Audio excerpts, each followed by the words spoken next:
चलिए तो दोस्तों बात करते हैं आज के टॉपिक की। आज हम लेकर आए हैं आप लोगों के लिए ऑस्टेट का प्रयोग। सिलेबस में हमारे यूपी बोर्ड का जो सिलेबस है, अच्छा सिलेबस को मैं एक बात और भी आपको बता दूंगा कि उस सिलेबस में क्या क्या बातें बताई गई। अगर मैं बात करूँ दोस्तों ऑस्टेट का प्रयोग, तो देखिए ऑस्टेट ने हमको क्या बताया। ऑस्टेट ने ये बताया कि विद्युत धारा जो प्रवाहित होगी है ना, और जो उससे चुंबकीय क्षेत्र बनेगा उसके बीच में क्या कनेक्शन होगा, ये बात यहाँ पर बताई गई है। ठीक है, चलिए देखिए जरा इसको मैं थोड़ा सा पीडीएफ से आपको क्लियर कराऊंगा टॉपिक को। देखिए जरा इसमें थोड़ी सी ज़्यादा है। देखिए जरा स्क्रीन पर आपके पीडीएफ आ गई होगी दोस्तों। और देखिए जरा अगर हम बात करें ऑस्टेट के प्रयोग की, देखिए अब यहाँ पर एक बात आपको दिखाई दे पा रही है क्या कि ऑस्टेट 1820 में भौतिकी वैज्ञानिक हेंस ऑस्टेट क्रिश्चियन ने विद्युत तथा चुंबकत्व के मध्य संबंध स्थापित किया। इस प्रयोग के को ही ऑस्टेट का प्रयोग कहते हैं। अब देखो ऑस्टेट ने क्या किया, आपको इसमें 3 डायग्राम दिखाई दे पा रहे हो, दिख रहे सभी को। देखिए अगर हम पहले डायग्राम की बात करें तो इसमें स्विच को क्या करा गया है, ऑन करा गया है ऊपर से। अगर ऐसा है तो इसका मतलब ध्यान रखना स्विच ऑन है, समझ में आ रही है इसको। और परिपथ कैसा है, खुला परिपथ। और अगर परिपथ ऐसा है तो उसको याद रखना बंद परिपथ। ये खुला परिपथ होगा और ये बंद परिपथ होगा। इतनी बात समझ में आ गई, क्लियर है। और तीसरे वाले में इसमें बैटरी प्लस माइनस थी, लेकिन इस वाले में बैटरी के साइन को बदल दिया गया, चिन्ह बदल दिया, चिन्ह बदले। ये 3 बातें आप लोग ध्यान रखेंगे, क्लियर है। यही पीडीएफ में भी दिखाया गया। देखिए जरा इसको पढ़ते हैं एक बार। ऑस्टेट ने अपने इस नियम में बताया कि जब किसी चालक तार में विद्युत धारा प्रवाहित करते हैं तो उस चालक के चारों ओर चुंबकीय क्षेत्र उत्पन्न हो जाता है।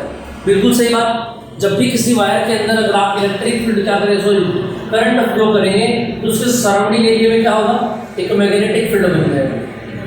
ये बात याद रहेगी सभी, क्लियर है ये बात। चलिए आगे देखते हैं। अब पहला जो डायग्राम निकाल रखा है, देखो पहले डायग्राम को देखें आप और उसके नीचे इसका स्टेटमेंट देखेंगे कि कुंजी खुली होने पर चालक तार में कोई धारा प्रवाहित नहीं होती है, क्योंकि स्विच ऊपर से खुला हुआ है। अगर खुला हुआ होगा तो बंद परिपथ नहीं बनेगा। और दोस्तों हम जानते हैं अगर बंद परिपथ नहीं बनता है तो हम एक बात कह सकते हैं क्या,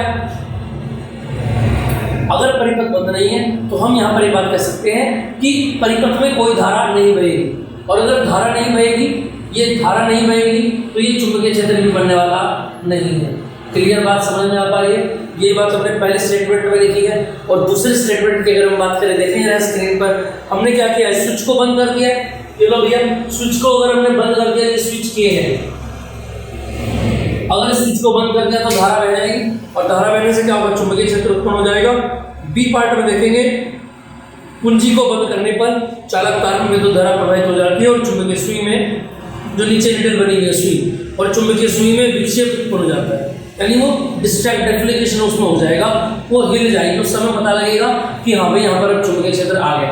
तीसरे पॉइंट की बात करें, इसमें क्या करा उन्होंने, इसमें बैटरी के चिन्ह बदल दिए, यानी बैटरी के प्लस माइनस उन्होंने बदल दिए। और बैटरी के प्लस माइनस जब हम बदलेंगे तो जो सुई के अंदर चुंबकीय क्षेत्र उत्पन्न हो रहा था पहले ऐसे, अब वो चुंबकीय क्षेत्र भी बदल जाएगा, वो उसकी दिशा बदल जाएगी। यानी अगर आप बैटरी के टर्मिनल चेंज करते हैं तो सीधी बात यह है कि प्लस माइनस के कारण जो चुंबकीय क्षेत्र उत्पन्न होगा वो भी बदल जाएगा। क्लियर है। यही ऑस्टेट के 3 प्रयोग थे, है ना। क्लियर बात समझ में आ पा रही है, इतनी बात समझ में आ गई। चलिए जी आगे चलते हैं। देखिए नोट में एक बात यहाँ पर लिखी हुई, ध्यान से देखेंगे इसको, कि चालक तार में विद्युत धारा जितनी अधिक प्रवाहित होती है चुंबकीय सुई उतना ही अधिक विक्षेपित होती है। जितना करंट, ज़्यादा करंट होगा उतना ही मैग्नेटिक फील्ड आपका बन जाएगा, ठीक। और जितनी कम विद्युत धारा होगी उतनी चुंबकीय सुई में उतना ही कम विक्षेप होगा। इतनी बात क्लियर आ पा रही है, समझ में आ पा रही है बात। चलिए इसके बाद देखते हैं चुंबकीय क्षेत्र। मैंने आपको पहले भी बता रखा है, एक बार फिर बता देता हूँ। अगर मैं चुंबकीय क्षेत्र की बात करूँ, स्क्रीन पर देखेंगे ध्यान से, आप क्या लिखा हुआ है कि चुंबक के चारों ओर का वह क्षेत्र जिसमें चुंबकीय सुई को रखने पर चुंबकीय सुई विक्षेपित हो जाती है, उस क्षेत्र को चुंबकीय क्षेत्र कहते हैं। और आपके सामने आपको ये चुंबक दिखाई दे पा रही होगी। अगर मैं बात करूँ दोस्तों, देखिए चुंबक का एक सिरा N होता है, एक सिरा S होता है, और मुझे पता है N से तो चुंबकीय रेखाएं बाहर की तरफ को निकलती हैं,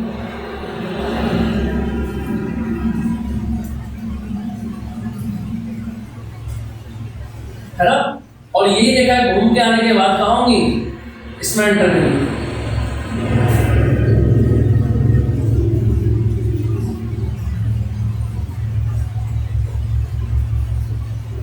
और चुंबक के बाहर दिशा नॉर्थ से साउथ की तरफ को होती है, लेकिन चुंबक के अंदर दिशा कैसी होती है, याद रखना, साउथ से नॉर्थ की होती है। यानी उत्तरी ध्रुव हो जाएगा आपका और ये दक्षिणी ध्रुव हो जाएगा। अभी मैं चुंबक की आपको प्रॉपर्टीज लिखूंगा तो उसमें बहुत तरीके की चुंबक आपको समझ आएगा। अभी आप ये ध्यान रखेंगे कि नॉर्थ से उत्तरी ध्रुव से क्या होता है, चुंबकीय बल रेखाएं क्या होती है, बाहर की तरफ को निकलती है और कर्व बनाने के बाद कहाँ होती है, एस की। अच्छा याद रखना, जितना चुंबक के समीप आप आएंगे उतना ही चुंबकीय क्षेत्र ज्यादा होगा, जितना चुंबक से दूर जाते रहेंगे उतना ही चुंबकीय क्षेत्र क्या हो जाएगा, कम हो जाएगा। यानी चुंबक के आसपास के इलाके में रेखाएं पूरा कर्व बनाती हैं, जिसके कारण चुंबकीय क्षेत्र ज्यादा होता है। और जैसे जैसे आप दूर जाएंगे तो ये कर्व छोटे होते चले जाएंगे, ये पूरा नहीं बन रहा है, जिसके कारण क्या होगा कि चुंबकीय क्षेत्र आपकी क्षमता कम हो जाएगी। क्लियर, समझ में आ गई बात। इसके बाद विद्युत धारा का चुंबकीय प्रभाव देखिए जरा। जब किसी चालक में तार में धारा विद्युत धारा प्रवाहित की जाती है तो चालक तार के चारों ओर चुंबकीय क्षेत्र, देखिए जरा सामने हाथ से, तार के चारों ओर चुंबकीय क्षेत्र उत्पन्न हो जाता है और विद्युत धारा के इसी प्रभाव को विद्युत धारा का चुंबकीय प्रभाव कहते हैं। इतनी बात क्लियर समझ में आ गई सभी को, यहाँ तक कोई दिक्कत किसी को? चलिए इतनी बात समझ में आ गई होगी आपको। अब इससे आगे की कुछ बात देखते हैं। देखिए दोस्तों, अब बात आती है चुंबकीय क्षेत्र के मात्रक की।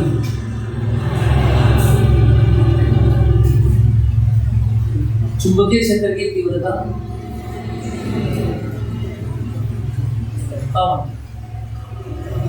अब चुंबकीय क्षेत्र की तीव्रता क्या होता है, वो वेक्टर भी होता है, ये तो सभी जानते हैं कि नहीं? क्लियर बात समझ में आ पा रही है? चलिए तो देखें जरा। अच्छा इसका याद रखेंगे, अब इसका मात्रक भी होता है वो टेस्ला होता है या वेबर पर मीटर स्क्वायर। ठीक है, इसको मैं पीडीएफ से एक बार और आपको दिखा देता हूं। देखिए जरा स्क्रीन पर, चुंबकीय क्षेत्र की तीव्रता का मात्रक क्या लिखा हुआ है, टेस्ला, या फिर इसका मात्रक क्या होता है, न्यूटन पर एम्पियर मीटर। याद रखेंगे न्यूटन, इसको भी याद रखेंगे आप, न्यूटन पर एम्पियर इंटू मीटर, ये भी इसी का मात्रक होता है। और अगर मैं सीजीएस में बात करूं, स्क्रीन पर ये तो एमकेएस में है, और सीजीएस में बात करूं तो सीजीएस में होता है गोस। क्लियर बात समझ में आ पा रही है? और एक गोस जो होता है वो 10⁻⁴ किसके होता है, टेस्ला के बराबर होता है। याद रखिए, अगर न्यूमेरिकल में आपको गोस में दिया गया होगा तो आप 10⁻⁴ से मल्टीप्लाई करके उसको टेस्ला में कन्वर्ट कर लेंगे। ठीक है, और पीडीएफ में भी ये बात बताई गई, विमर्श की बता दी हमने। ठीक है, क्लियर समझ में आ रही है भाई? न्यूटन की क्या होती है ऊपर, mLT-2, एम इसकी, और एम्पियर की क्या होती है ए, और मीटर की होती है एल से कैंसिल हो गया, ऊपर आ गया। क्लियर बात समझ में आ पा रही है? यहाँ तक कोई दिक्कत किसी को? चलिए अब नेक्स्ट बात देखते हैं। देखिए अब स्क्रीन पर आपको यहाँ पर एक क्वेश्चन आया हुआ भी है एग्जाम बोर्ड में, फिर भी मैं आपको एक बार यहाँ पर ये बता देता हूँ। देखिए जरा स्क्रीन पर आपको दिखाई दे पा रहा होगा,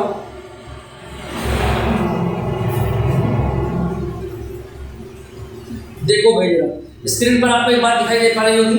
अगर मैं बात करूं बायोसेवर्ट का सदिश रूप, ये पूछ लिया जाता है वेक्टर फॉर्म क्या होती है, बायोसेवर्ट की वेक्टर फॉर्म क्या होती है। देखो हमको पता है बायोसेवर्ट का नियम क्या होता है, डीवी बराबर, अगर मैं बात करूं यहाँ पर भाई डीवी बराबर क्या होता है, μ/4π। पीडीएफ आप लोग देखते रहेंगे, ideal sine theta upon r square. भाई यही तो होता है बायोसेवर्ट का नियम हमारा, मैंने आपको बताया था डायग्राम बना के। इसके वेक्टर फॉर्म के अगर हम देखें तो स्क्रीन पर देखें जरा, आपको दिखाई दे पा रहा है, देखो इस आइडियल साइन थीटा। क्लियर है? अब यहाँ पर हमने आर से ऊपर मल्टीप्लाई कर ली और आर से नीचे कर ली, तो नीचे आर की घात कितनी हो गई, 2 और 1 3 हो गई, और ऊपर आर कहाँ जाएगा, बीच में। और स्क्रीन पर देखिए जरा क्या फॉर्मूला बन गया, डीवी बराबर μ/4π I R dl sin theta को आर की घात 3। यहां से याद रखना। अब देखो मुझको एक बात पता है क्या, कि ए बी साइन थीटा अगर कहीं पर लिखा हुआ है तो ये फॉर्मूला होता है vector A cross vector B का। याद है सभी को कि नहीं?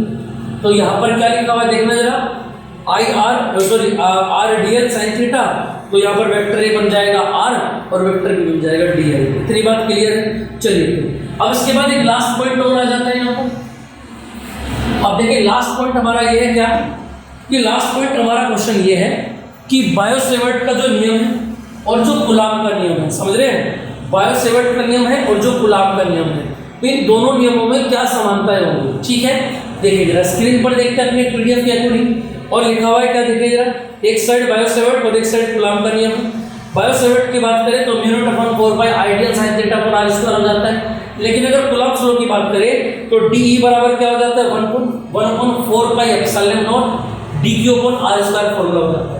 चलिए अगर हम बात करें बायो-सेवर्ट की, तो चुंबकीय क्षेत्र डीबी धारावाही अल्पांश आइडियल के समानुपाती होता है, बिल्कुल उसके सामने लिखा हुआ है।